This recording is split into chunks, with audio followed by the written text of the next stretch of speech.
नमस्कार, आप देख रहे हैं न्यूज इंडिया और मैं हूं आपके साथ अंजनी कुमार सिंह।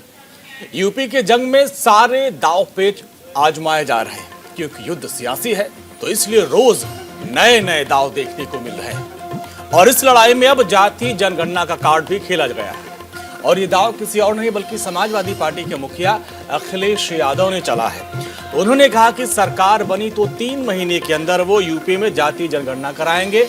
अखिलेश ने यह भी कहा कि बीजेपी और कांग्रेस पोल खुलने के डर से जातीय जनगणना से भाग रहे हैं। अब ऐसे में सवाल ये उठता है कि क्या अखिलेश जातीय जनगणना से जीतेंगे 22 की जंग? अपने मेहमानों से इस पर चर्चा करेंगे, लेकिन उसके पहले इस रिपोर्ट को आप देखिए। आपका एक रथ और भाजपा के 6 रथ, लेकिन आपके रथ का मुकाबला नहीं कर पा रहे हैं। आपकी लाल टोपी का मुकाबला नहीं कर पा रहे। दिल्ली वाले आएंगे यूपी में, हम समाजवादी लोग हैं, ये घबराने वाले लोग नहीं हैं। और याद रखना, जो डर गया सो मर गया। मिशन यूपी पर जुटे अखिलेश यादव का विजय रथ जब समाजवादियों के गढ़ मैनपुरी पहुंचा तो अखिलेश के हौसले बुलंद दिखे।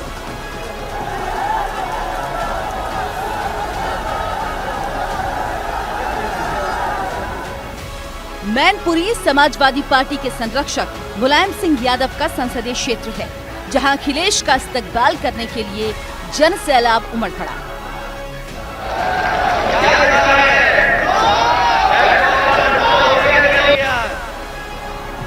समाजवादी पार्टी के राष्ट्रीय अध्यक्ष और पूर्व मुख्यमंत्री अखिलेश यादव ने मंगलवार को मैनपुरी के क्रिश्चियन मैदान में जनसभा को संबोधित किया।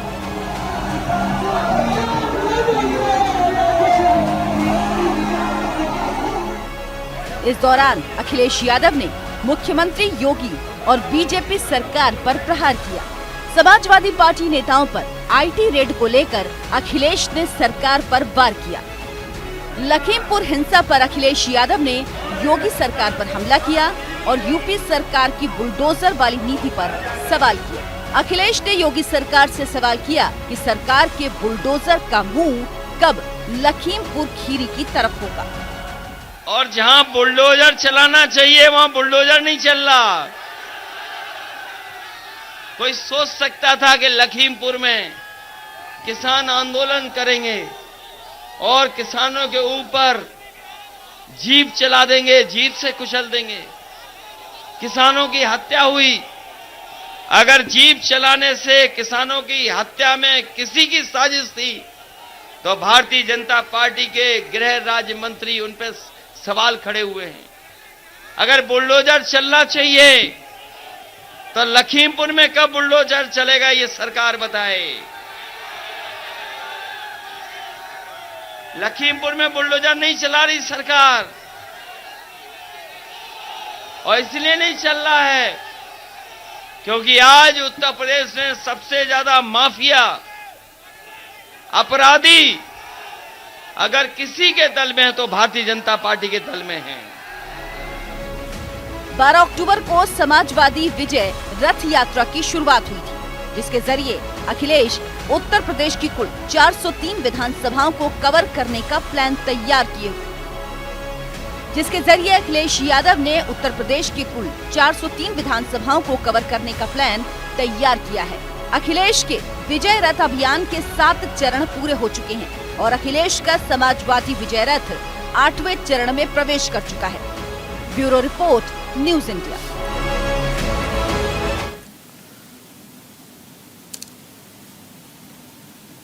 तो यूपी के सियासी रण में अब जात की बात शुरू हो चुकी है और यूपी की सियासत के बारे में कहा जाता है कि यूपी की सियासत को जात से अलग परे हटकर हम सोच ही नहीं सकते, कल्पना भी नहीं कर सकते, क्योंकि यूपी की सियासत में जात आधारित राजनीति काफी महत्वपूर्ण मुकाम रखती है। कई बार लोग इससे अलग होने की कोशिश करते हैं, लेकिन चुनाव के ऐन वक्त पर जाति धर्म का कार्ड अक्सर पार्टियां खेलती हैं।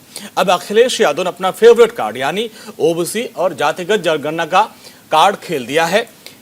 अब देखना यह होगा कि जात का कार्ड कितना कारगर होता है। और जाति जनगणना का मुद्दा सिर्फ यूपी में ही नहीं, इसके पहले बिहार में नीतीश कुमार, तेजस्वी यादव ने भी इसकी मांग की थी और उन लोगों ने एक डेलीगेशन लेकर प्रधानमंत्री मोदी के साथ मुलाकात की थी। झारखंड में भी यही मामला था, लेकिन यूपी में चूंकि चुनाव होना है, इस लिहाज से यह काफी महत्वपूर्ण हो जाता है। और इसी को आज हम समझने की कोशिश करेंगे कि जात आधारित जनगणना की बात जो अखिलेश यादव ने की थी, क्या एक बार फिर से चुनाव में जाति आधारित चुनाव देखा जाएगा और सभी जातियों पर अब अलग अलग पार्टियों की नजर है। इस पर हम चर्चा करेंगे कि समाजवादी पार्टी की नजर किस पर है, बीजेपी की नजर किस पर है। और अपने मेहमानों का परिचय आपसे करवा दे। अरविंद सिंह है, प्रवक्ता बीजेपी के, आपका बहुत बहुत स्वागत है। अजय वर्मा जी है हमारे साथ, कांग्रेस के नेता। अजय जी, आपका बहुत बहुत स्वागत है। और हमारे संवाददाता शेखर आनंद त्रिवेदी भी हमारे साथ जुड़ रहे हैं लखनऊ से। शेखर, यूपी की सियासत तो काफी करीब से आप देखते हैं और हम लोग अक्सर ये चर्चा भी करते हैं कि यूपी की सियासत की कल्पना बिना जाति के हम लोग कर ही नहीं सकते। तो ऐसे में 2022 की जंग से पहले जाति कार्ड नहीं आना, ये कैसे हो सकता था और अब जाति कार्ड खेल दिया गया अखिलेश यादव की तरफ से? देखिए, राम मनोहर लोहिया ने कहा था, जाति है जो कभी नहीं जाती है। हाँ। तो उत्तर प्रदेश और खासतौर से उत्तर प्रदेश बिहार, ये दो राज्य ऐसे हैं जहां पर जातीय समीकरणों के आधार पर ही लंबे अरसे तक चुनाव लड़ा जाता रहा। दो ही चीजें इंपॉर्टेंट होती हैं खासतौर से काऊ बेल्ट या उत्तर भारत में और उत्तर प्रदेश की राजनीति में, धर्म की राजनीति और जाति की राजनीति। हिंदुत्व के एजेंडे पर लेकर के आए भारतीय जनता पार्टी की तरफ से अमित शाह ने बीते दिनों ये बात अपने पार्टी संगठन के कार्यकर्ताओं से कही थी, पदाधिकारियों से कही थी।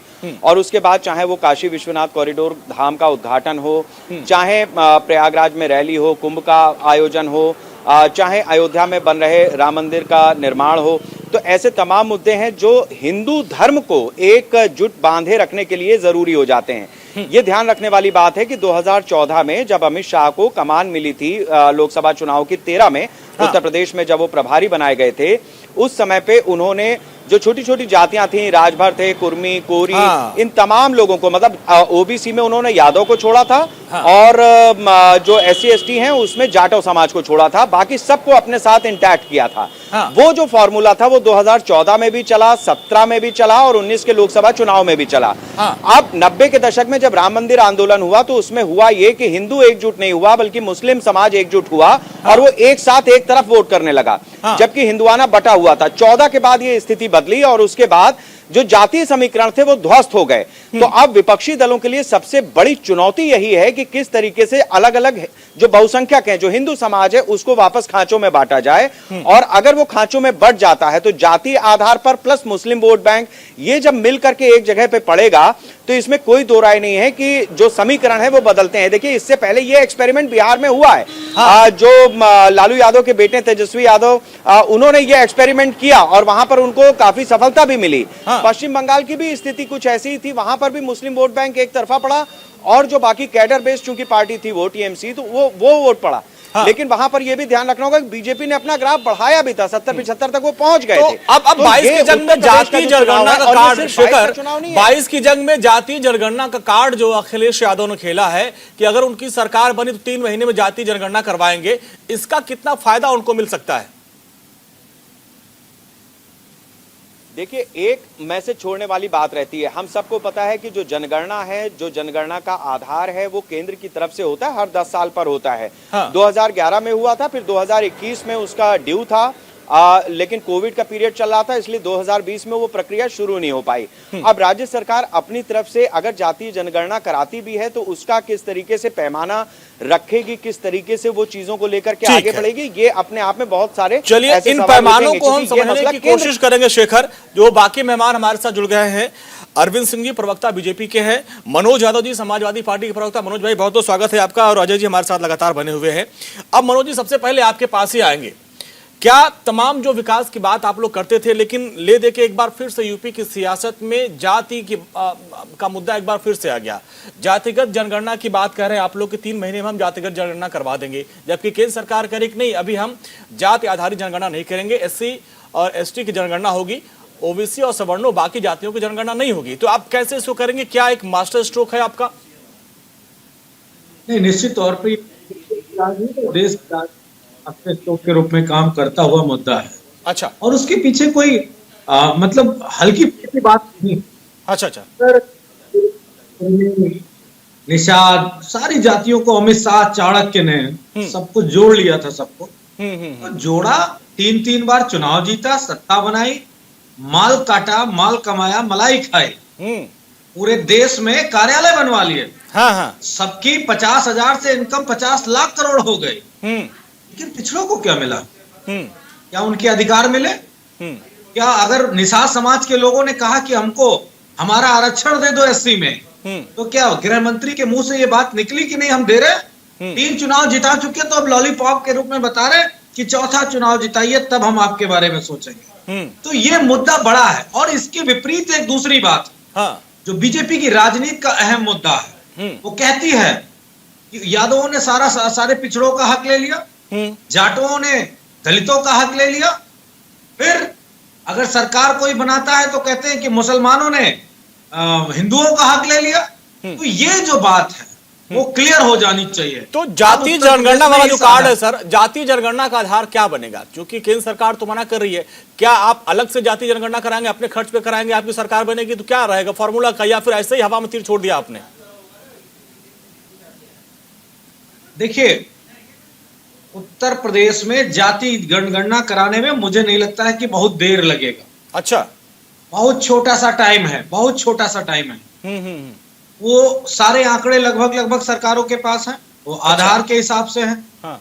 वो जो और भी चीजें उनके आधार पे हैं। हाँ। तो वो तात्कालिक रूप से समाजवादी पार्टी उन सारी चीजों को पूरा करके और जैसे ही सरकार बनती है, हाँ, 3 महीने के अंदर हम उन आंकड़ों को प्रेषित कर देंगे। यही तो सवाल आज का मेरा ये है कि जब सारे आंकड़े आप लोगों के पास है ही, तो जातिगत जनगणना, ओबीसी और सवर्णों की जनगणना कराने की जरूरत क्या है?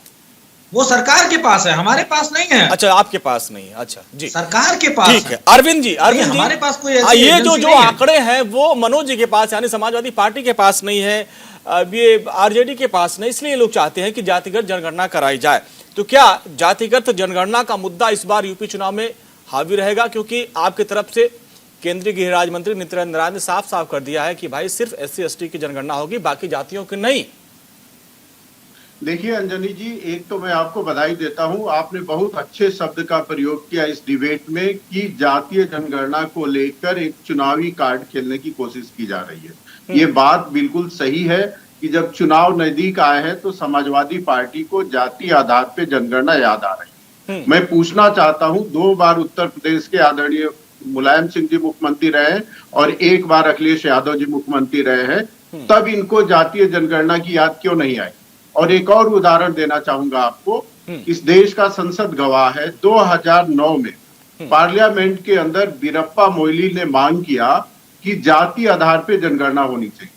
उस समय के तत्कालीन गृह मंत्री पी चिदम्बरम ने पार्लियामेंट में जवाब दिया और लास्ट में उन्होंने कहा कंक्लूजन में कि भारत में जातीय जनगणना नहीं कराई जानी चाहिए, क्योंकि ये कराए जाने से भारत के अंदर का जो सामाजिक ताना बाना है वो टूट जाएगा। आपको पता है यूपीए गवर्नमेंट को समाजवादी पार्टी सपोर्ट कर रही थी, ये संसद में खामोश बैठे रहे, एक शब्द तक इन्होंने नहीं बोला। हाँ। तो 10 साल तक आपने यूपीए को सपोर्ट किया। हाँ। उस समय आप चुप रहे। 2 बार अखिलेश जी के पिताश्री मुख्यमंत्री रहे, उस बार चुप रहे, और खुद अखिलेश यादव 5 साल तक उत्तर प्रदेश के मुख्यमंत्री रहे, तब इनको ध्यान में नहीं आया कि जातीय जनगणना होनी चाहिए। आज चुनाव जब सर पे है और उत्तर प्रदेश में जमीन इनके पांव से निकल गई है, तो इनको जातीय जनगणना याद आ रही है, पिछड़े याद आ रही है। मैं तो ये कहता हूं कि समाजवादी पार्टी है ही नहीं, ये तो परिवारवादी पार्टी है।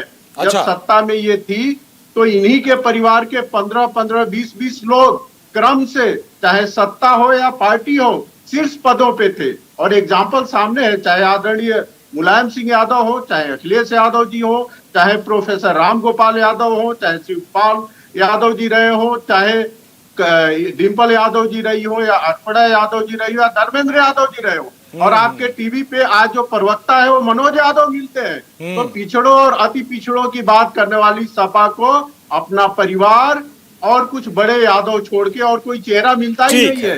ये क्या पिछड़ों की और चलिए अब सर, अब डिबेट में कांग्रेस को भी शामिल करते हैं। अजय वर्मा जी, अखिलेश यादव जी ने कहा कि जातीय जनगणना हमारी पार्टी की सरकार बनती है करवाएंगे, क्योंकि कांग्रेस और बीजेपी जातीय जनगणना से डरती है और वो जातीय जनगणना नहीं कराना चाहती है। हेलो अजय जी, आपसे सवाल है। अखिलेश यादव ने आपके ऊपर भी हमला बोला कि बीजेपी और कांग्रेस जाति जनगणना कराने से डरती है। अंजनी जी, हाँ, देखिए ये गॉडसे के समर्थक लोग जो हैं, आप देश विदेश में जाके गांधी के समर्थक बन जाते हैं, महात्मा गांधी के, और देश में आके मारा गॉडसे जो गांधी जी के हत्यारे हैं उसके समर्थक बन जाते हैं। सवाल तो मैंने अखिलेश में पूछा था कि अखिलेश ने आपके ऊपर हमला किया, आप गोडसे पे आ गए। नहीं, मेरे अखिलेश के साथ दोस्ताना रवैया के अखिलेश तो आप पर हमला कर रहे हैं। अंजनी जी सुन तो हमें राष्ट्रभक्ति सीखने की जरूरत नहीं है। अरविंद जी सुन लीजिए, अरविंद जी सुन लीजिए, पहले राउंड में डिस्टर्ब मत करें जी, पहले राउंड में बोलने दीजिए जी। ये सुन लें जी, अजय जी बोलिए। तो सुन लीजिए ना। हाँ। अब प्रश्न जब कहानी शुरू होती है तो एक साथ ही निष्कर्ष पे कोई पहुंचा जाता है। शुरुआत तो होगी, प्राकलना होगी, प्रारंभ होगा। भाई सवाल अगर हमने जाति जनगणना पे किया है तो आप जवाब वही देंगे ना कि पूरी भूमिका बनाएंगे 5 मिनट। नहीं, जाति जनगणना अखिलेश तो करेंगे नहीं, करेंगे देश की सरकार करेगी। फिर देश की सरकार किसकी है? हाँ। अखिलेश यादव क्या प्रधानमंत्री है? हाँ। या मुख्यमंत्री है उत्तर प्रदेश के? वो तो कह रहे हैं, वो तो कह रहे हैं कि बीजेपी और कांग्रेस वाले डरते हैं। अरे नहीं, अरविंद बीच में नहीं, अरविंद अभी बीच में नहीं, अरविंद जी अभी बीच में नहीं। अजय जी अखिलेश जी कहते हैं कि बीजेपी और कांग्रेस वाले डर रहे हैं जाति जनगणना कराने से। क्या डर है आपको? देखिए नहीं, हमने कभी नहीं कहा। हाँ। ये अखिलेश जी का अपना विचार हो सकता है। देखिए कल आपने देखा अखिलेश जी जो कह रहे हैं ये अखिलेश जी बताएंगे, लेकिन देश में कांग्रेस पार्टी ने कभी भी नहीं मने करा कि हमने कहा था उपयुक्त समय देख के, उपयुक्त मूवमेंट देख के, टाइमिंग को ध्यान रखते हुए, चुनावी फायदा ना लें लोग, सारी चीज कराइए। अब ये टाइमिंग को देख के कल इन्होंने आधार को जोड़ने का काम कर दिया। पहले मने करते थे कि आधार नहीं जोड़ेंगे। जातीय जनगणना का जहां तक आधार है ओबीसी में केवल कुछ सेलेक्टेड जाति जैसे यादव है, गुजर है, ओबीसी में और भी 36 कौम है, जैसे सुनार है, सोणकार है जी, काछी है, मल्लाह है। लेकिन इन लोगों को पूर्ण प्रतिनिधित्व नहीं मिला। सुनार 4.23 के अनुपात में देश में योगदान रखते हैं। पूरे हिंदुस्तान में हाथ सजाने का, गला सजाने का, हर गली मोहल्ले में रहते हैं। सर ये आंकड़े आपने बहुत अच्छे दिए हैं। अब ब्रेक के बाद हमारी यही चर्चा होगी कि ये जो जाति जनगणना की बात हो रही है, लेकिन ओबीसी और एसटी में यादव और जाटों को छोड़ के बाकी जो जातीय हाशिए पर उनके लिए कौन लड़ाई लड़ेगा? छोटे से ब्रेक के बाद इसी पे चर्चा करेंगे। आ रहे हैं सर, आ रहे हैं अजय जी।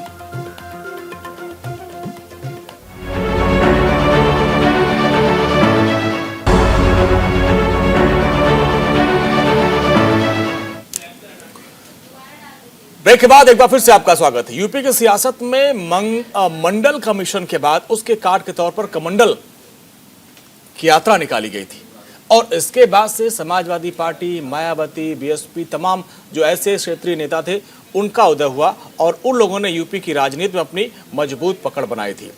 अब एक बार फिर से अखिलेश यादव अपने जो पुराने दाव हैं, जो उनके पिताजी और बाकी नेता किया करते थे, उस दाव को उन्होंने खेल दिया है। ये कितना कारगर होगा, तमाम मेहमानों का पक्ष हमने जाना। शेखर के पास चलेंगे, हमारे संवाददाता हैं लखनऊ से बने हुए हैं। शेखर, मंडल और कमंडल की राजनीति को हम लोगों ने 90s के दशक में देखा था और उसमें हमने देखा कि मुलायम, मायावती, कांशीराम जी, तमाम ऐसे लोग आए जिन्होंने यूपी की राजनीति में अपनी बड़ी एक मजबूत पकड़ बनाई थी। अब एक बार फिर से जो जाति जनगणना का कार्ड अखिलेश यादव ने खेला है, उससे होगा क्या फायदा मिलेगा? देखिए अंजनी, 1931 में जनगणना हुई थी जो जाति आधारित थी। वो अंग्रेजों का दौर था और उसके बाद से जो भी चीजें चलती चली आ रही हैं जातिगत आधार पर, वो उसी को आधार बना करके और चलती आई हैं।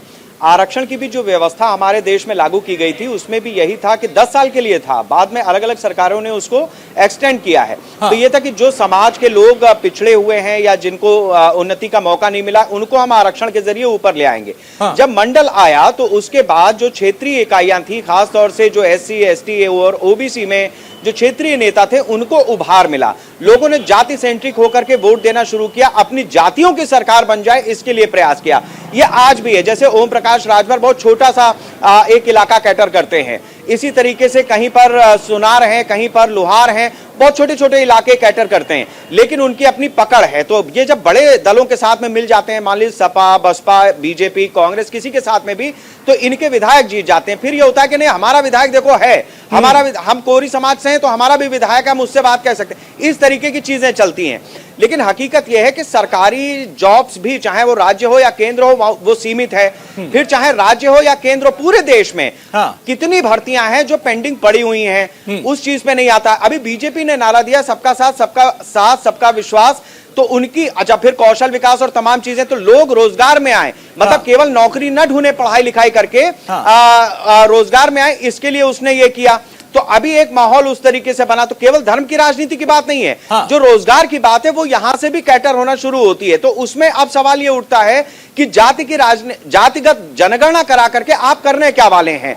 एक बड़ी बात यह है कि आप मान लीजिए, आपने कहा कि मैं उदाहरण देता हूं कि लोहार अगर मान लीजिए इस समाज में 2% निकला, उदाहरण, या सुनार 1% निकला, तो आप क्या करेंगे? आप उसके लिए क्या करने वाले? ये कहीं पे भी नहीं है। इसी तरीके से देखिए, देश में अल्पसंख्यक आयोग है, अल्पसंख्यक मंत्रालय है, 19 राज्य ऐसे हैं जिनके पास अल्पसंख्यक आयोग है नहीं, जबकि केंद्र की तरफ से ये प्रावधान है। अल्पसंख्यक मंत्रालय में ज्यादातर एक ही समाज के लोग हैं। शेखर, आपने बड़ा सवाल उठाया, एक ब्रेक ले रुकना पड़ेगा, इसके बाद हम मनोज जी के पास चलेंगे, अरविंद जी के पास चलेंगे, अजय वर्मा के पास चलेंगे। और ये हमारा सवाल रहेगा कि मनोज जी, जिस तरीके से कहा जा रहा है कि जिसकी जितनी हिस्सेदारी उतनी उसकी भागीदारी, अब सवाल इसमें यही है जो शेखर ने भी उठाया कि जिनकी हिस्सेदारी कम है, 1% है, पॉइंट में है, उनके क्या भागीदारी होगी, उनकी लड़ाई कौन लड़ेगा? छोटे से ब्रेक के बाद इस पर भी चर्चा करेंगे।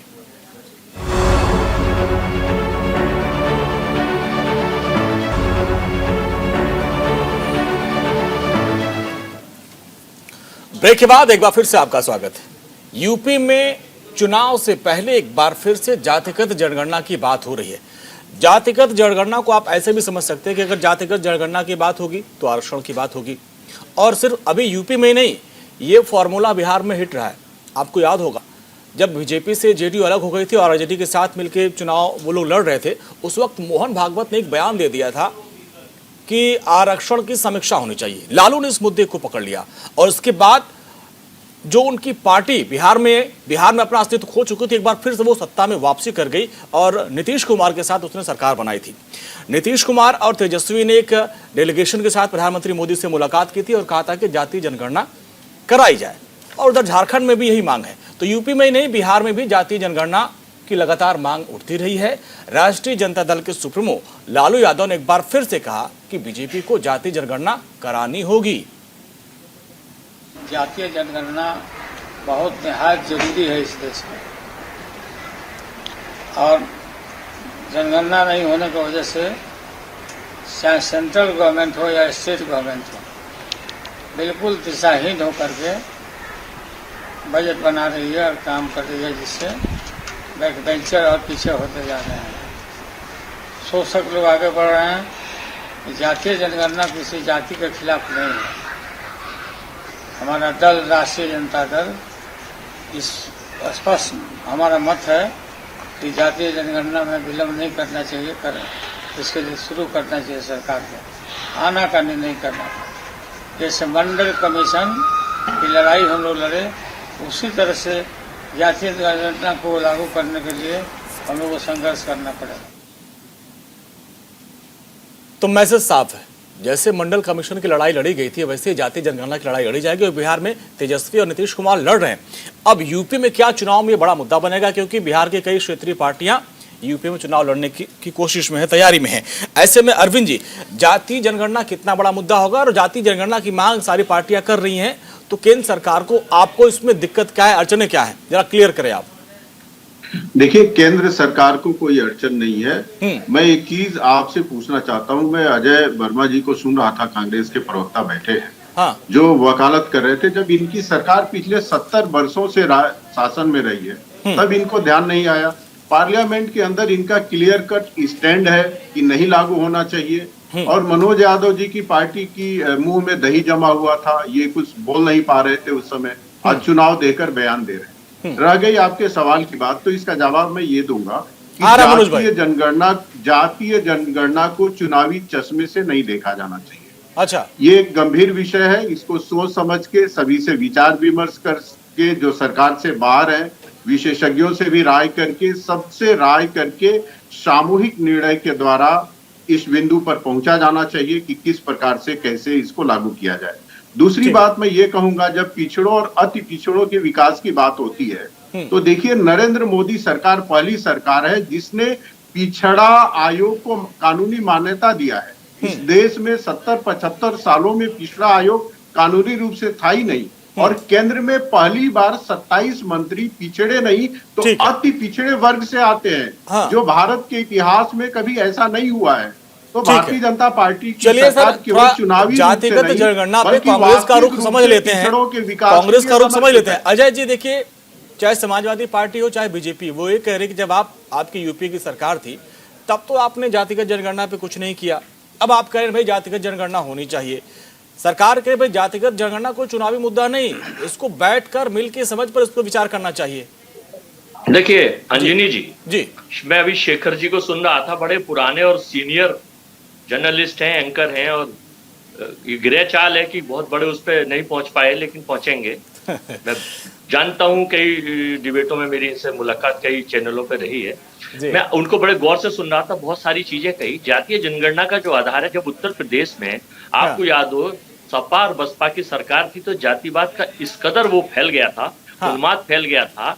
मैं ये नहीं कह रहा कि हिंदुस्तान में सर्वधर्म और सद्भाव के लोग हैं, हिंदू मुस्लिम सिख ईसाई सबको समानता का अधिकार है, लेकिन पर्टिकुलर जब जातीय जनगणना का मूवमेंट आता है तो आंकड़े कुछ और कहते हैं, चीजें कुछ और कहती है। कांग्रेस पार्टी का बड़ा साफ स्टैंड, चाहे वो 70 साल रहा हो, 60 साल रहा हो, 5 साल रहा हो, साल रहा, इनके पास तो एक डायलॉग है आईटी सेल का कि आप 70 साल लेकर कहिए, उसमें ये भूल जाते हैं कि 15 साल 10 साल। चलिए उसको हम घटा देते हैं, आप बोलिए 55 साल वाला मामला। जी ठीक है जी। हम जैसे अब आप एक उदाहरण सुन लीजिए। उदाहरण ये है कि जैसे मैं अब आपको, कुम्हार हैं, बिंद हैं, कश्यप हैं, उत्तर प्रदेश में बहुत सारी ऐसी कौम है। अब सरकार एक निर्णय कर रही है कि सुनार लोहार कुछ लोगों को पिछड़े वर्ग से ही हटा रही है। मैं उसके, ये तो सरकार का निर्णय क्या कर रही है, लेकिन मैं एक सुनार की थोड़ी सी बता दूं कि 1420 गोत्रों में भामा, गुप्त, वैश्य और तुम्हारे माहुर, माथुर, ये इस तरह के लोग हैं जिनकी गणना नहीं है। 4.23 के अनुपात में और देश की जीडीपी में 3.15 का योगदान देते हैं ज्वेलर्स और सोने चांदी वाले, लेकिन सरकार कभी ध्यान नहीं देती अपने हितों के लिए, पॉलिटिकल एजेंडे के लिए। जैसे जब तो आपने क्यों नहीं ध्यान दिया? देश में 50-55 वर्षों तक आप शासन में रहे हैं, आपने हमने ध्यान दिया है। इससे आप प्रश्न पूछ रहे हैं? नहीं तो अजय जी क्या माना जाए कि जातीय जनगणना, एक मिनट सर, जातीय जनगणना यूपी चुनाव में एक बड़ा मुद्दा बनेगी अजय जी? देखिए अब तो जो मुद्दे बनने थे वो मुद्दे बन चुके। अच्छा, अब तो सबसे बड़े मुद्दे इस वक्त है महंगाई, बेरोजगारी, प्रदेश के दुर्दशा के हालात, लॉ एंड ऑर्डर, और देश में किस तरह से महिलाओं पे अत्याचार प्रदेश में हो रहे हैं, वो सारे आंकड़े उठाइए। खाली टीवी दिखाने से, इनके चैनल बोलने से या इनके आंकड़े पेश करने से परिस्थिति नहीं बदलेगी। इसीलिए तो अखिलेश जी और मनोज जी बोल रहे हैं कि आप और बीजेपी वाले सब मिले हुए जनगणना, जातीय जनगणना कराना चाहते हैं। मनोज जी जवाब दीजिए। मनोज जी जवाब दीजिए। मैं फाइनल 10 सेकंड जी 10 सेकंड ले लीजिए, फिर मनोज जी के पास चलते हैं जी। हाँ देखिए, फाइनली ये है कि आप सब, जो इनका नारा है बीजेपी का, सबका साथ सबका विकास, इनका नारा असली ये है कि सबका साथ बीजेपी का विकास और सबका विनाश। हम ये चाहते हैं, कांग्रेस पार्टी ये चाहती है कि प्रदेश में सब सारी कौमें, चाहे जाट हो, चाहे सुनार हो, चाहे बिंद हो या कश्यप हो, सबको उचित प्रतिनिधित्व। अच्छी बात। और सरकार टाइमिंग छोड़कर बाद में हम भी खाएं आप भी खाओ, बहुत अच्छा नारा था आपका भी। ठीक है, अब मनोज जी आपके पास आएंगे। देखिए सपा और कांग्रेस और बीजेपी दोनों को आपने सुना, वो कह रहे नहीं ठीक है, होना चाहिए, इस पर विचार होना चाहिए। अब आप बताइए, ये चुनावी मुद्दा आप लोग बनाएंगे क्योंकि लालू जी बोले कि भाई मंडल कमीशन की तरह हम इसको लेकर लड़ाई लड़ेंगे, तो आप लोग भी अब इसको लेकर लड़ाई लड़ेंगे यूपी में? हमें लड़ाई छेड़ दी आपने। 22 में सरकार उत्तर प्रदेश की अपनी ताकत के हिसाब से, जो सरकार की अपनी पावर है उसके आधार पे उत्तर प्रदेश की गणना करा रहे। हम सेंट्रल गवर्नमेंट के सहारे नहीं रहे। हम अपने प्रदेश की गणना कराने का अधिकार उत्तर प्रदेश की सरकार को है, एक बात। अच्छा, और अगर सेंट्रल गवर्नमेंट भी कराती है तो जितनी भी सेगमेंट्स हैं वो यूपी गवर्नमेंट के ही रहते हैं। वो चाहे आपका प्रधान से लेके और जितना भी विभाग सब वही करते। अब मेन मुद्दे पे आता हूँ जी। ये बताइए, जब अखिलेश यादव जी 2017 का चुनाव लड़ रहे थे, किन बातों पे चुनाव लड़ रहे थे? वो तो इंफ्रास्ट्रक्चर पे चुनाव लड़ रहे थे। यूपी 100 जैसी व्यवस्था बनाई थी, उस पे चुनाव लड़ रहे थे। एम्बुलेंस पे बात कर रहे थे, लैपटॉप पे बात कर रहे थे, उत्तर प्रदेश के एक्सप्रेसवे पे बात कर रहे थे, बुलेट ट्रेन पे बात कर रहे थे। तब यही आरएसएस और संघ के लोगों ने खंड खंड में बांटा। इन्होंने यादवों को बैकवर्ड से अलग किया, हिंदुओं को मुसलमान से अलग किया, जाटुओं को दलितों से अलग किया। ये जो विभाजनकारी क्या आपको क्या लगा कि ओबीसी से क्या यादवों के अलावा बाकी जातियों को बीजेपी ने अलग कर दिया था? निश्चित तौर पे। कैसे? देखिए किया क्या, कि कहा यादवों ने आपका सारा हक ले लिया। और ये बात बड़ी आसानी से लोगों को समझ में आ जाएगी। तो समाजवादी हर जगह तो यादव ही दिख रहे हैं ना ओबीसी में। नहीं तो अब संख्या पता होनी चाहिए ना, किसकी कितनी संख्या है। सिंह साहब यही मेन बात है। अच्छा, अगर हमको आप अपने टीवी स्क्रीन पे 8% दिखा रहे हो और यादव कोट कर रहा है कि हम 13% है उत्तर प्रदेश में। अच्छा, तो 5% आप हमको छुपा रहे हो ना। क्यों छुपा रहे हो? ये बताइए, शेखर ने एक बड़ा अच्छा सवाल किया था। मान लीजिए कोई ऐसी जातियां, उपजातियां आपके ओबीसी में ही हैं जो 0.% 1% है, यानी उनकी भागीदारी कम है, तो उनकी हिस्सेदारी कम हो जाएगी। फिर देखिए उनके लिए क्या सोचा? जो लालू जी ने कहा, लालू जी ने जो कहा वो जातिगणना के लिए आंदोलन की बात कही। एक नई क्रांति उत्तर प्रदेश और देश में अब होनी चाहिए। अच्छा, वो ये कि जिसकी जितनी संख्या है उसकी इतनी हिस्सेदारी हर सेगमेंट में होनी चाहिए, चाहे वो प्राइवेट सेक्टर हो और चाहे वो सरकारी सेक्टर हो। सबका रिप्रेजेंटेशन होना चाहिए। कोई लड़ाई नहीं होनी चाहिए। ये नहीं होना चाहिए कि जो 2% 3% है वो 25% लेके दूसरों का हक बैठ जाए। सिंह साहब यही सबसे गलत है। यही सबसे गलत है। और समाजवादी पार्टी गलत नहीं होने देगी। आपको बीजेपी ने रास्ता दिखाया। मतलब आप बीजेपी ने जो रास्ता, मतलब आप ये चाहते हैं कि पूरे भारतीय समाज को जाति और वर्ग में बांट दिया जाए, इसके बाद फिर आप विकास करेंगे ना। इसके बाद फिर आप विकास करेंगे। मतलब अगर आप कोई योजना लाएंगे तो कहेंगे नहीं भाई ये ठाकुर साहब इनको इतना मिलेगा, यादव जी कितना मिलेगा, ये दलित है इनको इतना मिलेगा। आप ये चाहते हैं या योजनाओं का लाभ सबको बराबर मिलना चाहिए? सड़क बनेगी तो वो होना चाहिए। ठीक है, शेखर कुछ कहना चाह रहे थे आप। ठीक है, आप बात नहीं समझ पाए। नहीं ठीक है, सब कोई समझ रहा है। आप हल्का मत करिए। शेखर समझाइए। शेखर कुछ कहना चाह रहे थे। ये शेखर बोलिए। अभी कहीं होगी। आपको यही होके रहेगी उस देश में। आर्थिक क्रांति करिए। बिल्कुल होके रहेगी, क्योंकि लड़ाई अब मंदिर की नहीं है, लड़ाई मस्जिद की नहीं है। शेखर ये बोलिए। रोजगार की है। आप देखिए कि जो आरक्षण की व्यवस्था लागू है, एक सेकंड में, जो आरक्षण की व्यवस्था लागू है उसमें भी क्रीमी लेयर आ चुकी है। आप बताइए 8-8.5 लाख रुपए के प्रावधान है। इसका मतलब यह हुआ कि 60 और 65 हजार रुपए तनख्वाह। आप बैठे हुए लोगों से पूछ लीजिए, बहुत सारे लोग हैं जो अलग अलग वर्गों में आरक्षण में आते होंगे। अब सवाल यह है कि इसी समाज का, जैसे यादव ही हैं, तो ओबीसी में एक यादव ऐसा भी है जो महीने के 10,000 रुपए नहीं कमाता, वो गार्ड की नौकरी कर रहा है, 15,000 16,000 रुपए उसकी महज तनख्वाह होगी।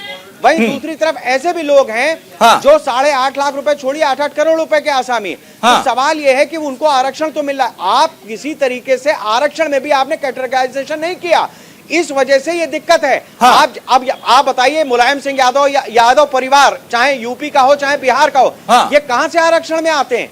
ये कौन सी जातियों की बात करते हैं? तो किस बात का आरक्षण ले रहे हैं? उनकी आय में अधिक संपत्तियों का मामला चला है, वो कहां से एससी की बात करती है? किस बात का आरक्षण ले रहा है यादव परिवार? बताइए ना, आप जवाब दीजिए, किस आरक्षण ले रहे हैं? अरे चुनाव लड़ते हैं तो सामान्य सीट पे चुनाव लड़ते हैं, बैकवर्ड को नहीं रिजर्वेशन है। मतलब मनोज जी जो क्रीमी लेयर वाले यादव हैं वो नौकरियों में बाकी में आरक्षण नहीं लेते हैं। ठीक है। अब अरविंद के चुनाव में रिजर्वेशन है, किसमें रिजर्वेशन है बताइए ना। अंजनी कोई रिजर्वेशन नहीं, तो हम ठीक है, आ रहा हूं। अरविंद जी बोलिए। ठीक है मनोज जी, अरविंद जी बोलिए। क्या लग रहा है कि अब इस बार ये जाति जनगणना का कार्ड जो खोला गया है, और लालू यादव ने साफ कर दिया कि मंडल कमीशन की तरह हम जनगणना आयोग का मुद्दा उठाएंगे, जाति जनगणना की बात को उठाएंगे और लड़ाई लड़ेंगे, तो वो उसका असर यूपी में दिखेगा।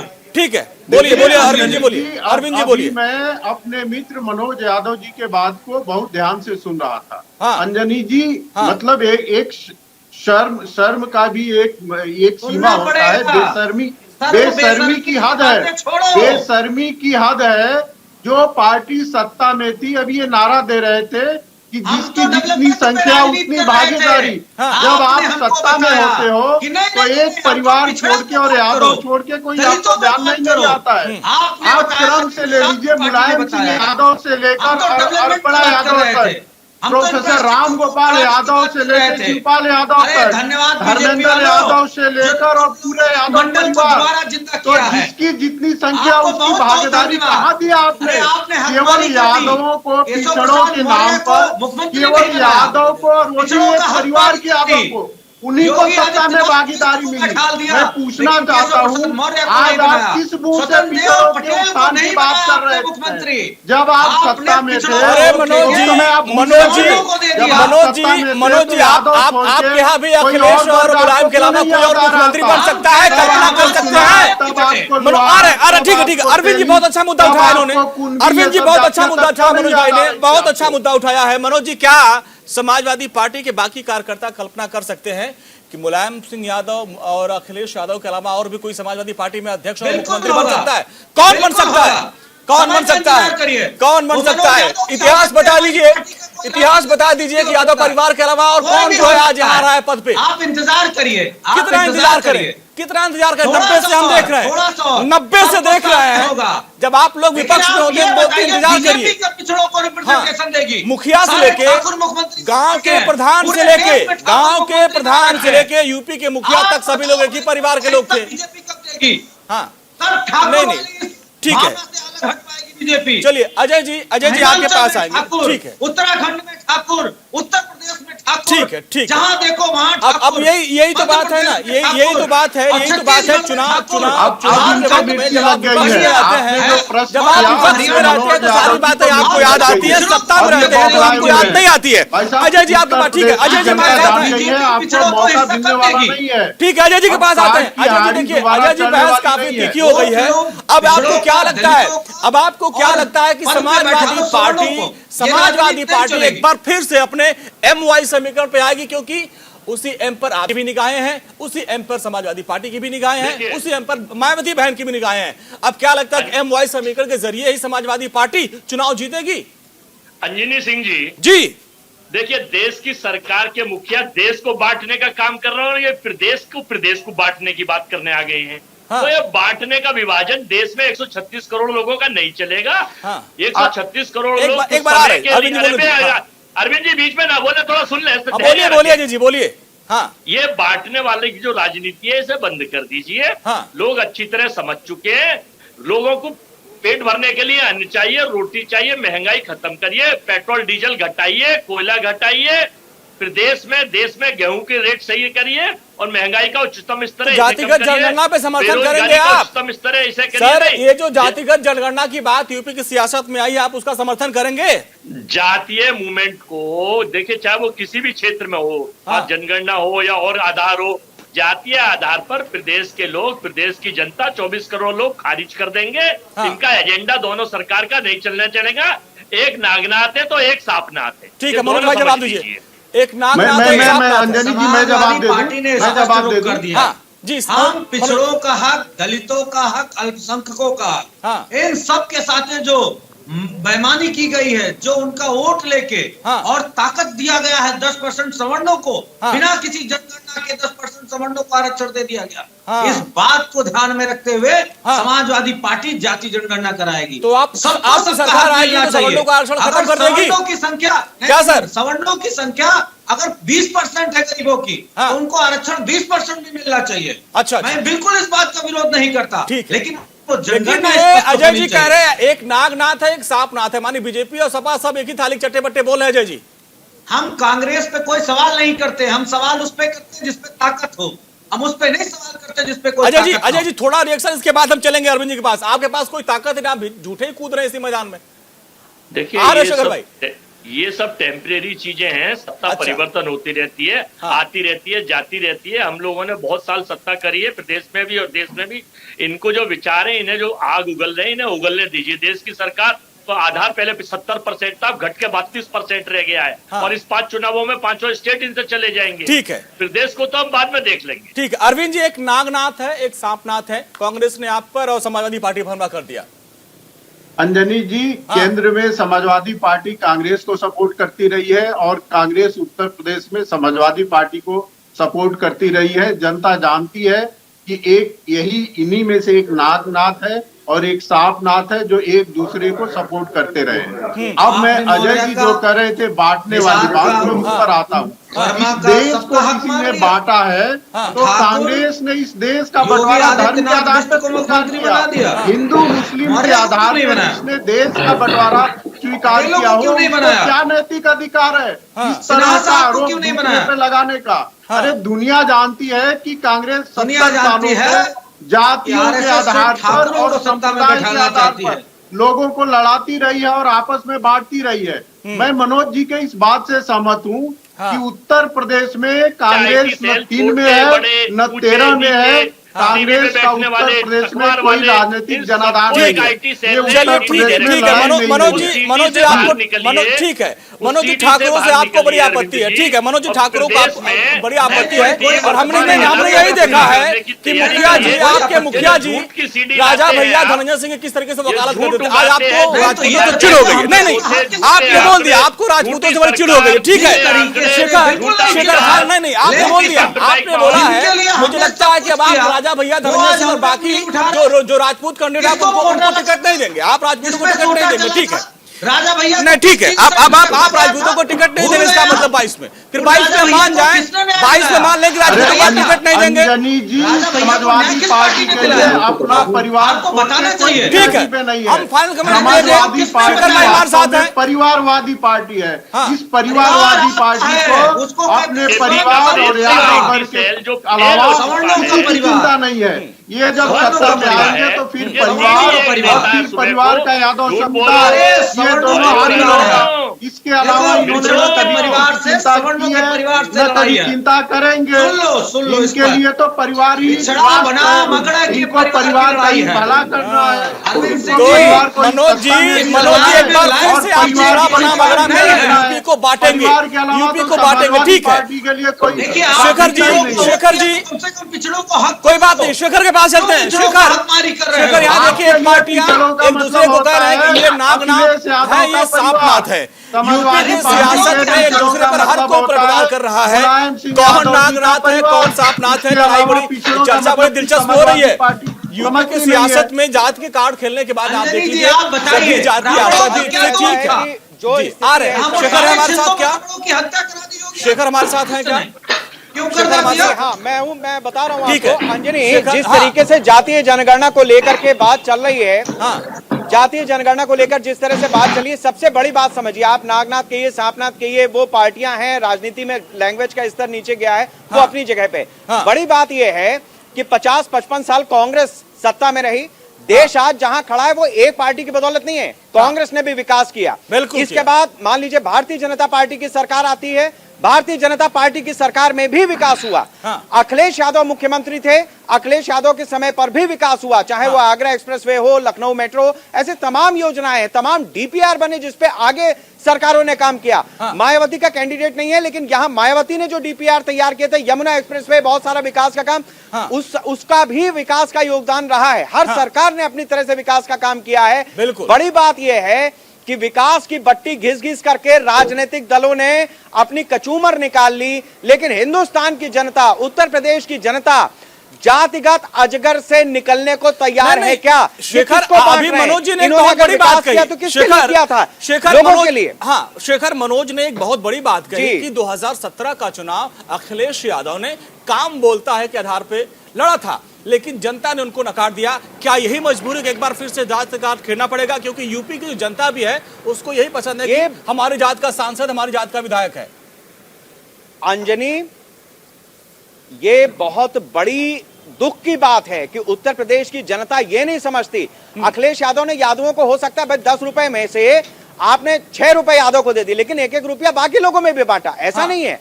दूसरा कोई पार्टी वाला आया, उसने 5 रुपया किसी और को बांटा। ये होता है, देखिए ये होता है, लेकिन सवाल ये इस मानसिकता से क्या उत्तर प्रदेश की जनता ऊपर निकलना चाहती है क्या?